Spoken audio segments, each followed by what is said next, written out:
በራስ የመተማመን ስሜት ሲጎድሎት እንዴት ማሳደግ ይችላሉ? የበታችነት ስሜት ተሰምቶት ያውቃል? እንደማይወቁ ወይም በዙሪያው ያሉ ሰዎች ሁሉ ከእርሱ በላይ በራስ መተማመን እንዳላቸው ተሰምቶት ያውቃል? ምናልባት ከመጀመሪያው በፊት በራሱ ይጠራጠሩ ይሆናል። እንዲህ የሚሰማዎት ከሆነ እርሱ ብቻ አይደሉም። የበታችነት ስሜት ለምን ይመጣል? ብዙ ጊዜ የበታችነት ስሜት የሚመጣው ራስን ከሌሎች ጋር በመወዳደር ነው። ስኬታቸውን፣ በራስ መተማመናቸውን እና ስኬቶቻቸውን ያያሉ። ነገር ግን ያላዩት ነገር የእርሱ ፈተና፣ ስህተታቸውና ከጀርባ የሰሩት ከባድ ስራ።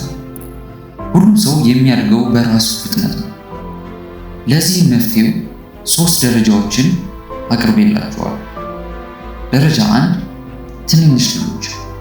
በራስ መተማመን ለመገንባት የመጀመሪያ እርምጃ በትናንሽ ድሎች ላይ ማተኮር ነው። በቀላል ነገር ይጀምሩ። አንድ ትንሽ ተግባር ያጠናሉ። አንድ ትንሽ ክህሎት ይማሩ።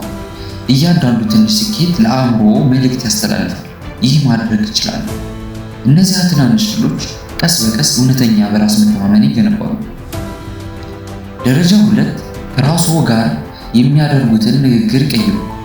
ሁለተኛው እርምጃ ለራስዎ የሚናገሩትን መንገድ መለወጥ። የውስጥ ድምጾ ኃይለኛ ነው። ይህን ማድረግ አልችልም ከማለት ይልቅ ለራስዎ ገና እየሞከርኩ ነው ይበሉ።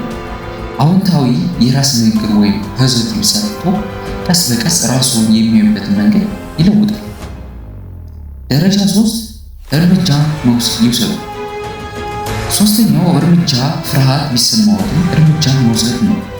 በራስ መተማመን ከድርጊት በፊት አይመጣም። የሚመጣው ከሞከሩ በኋላ።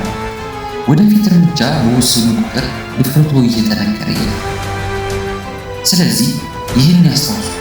በራስ መተማመን ተፈጥሯዊ ስጦታ አይደለም፣ በሂደት ደረጃ በደረጃ የሚገነቡት ነገር ነው።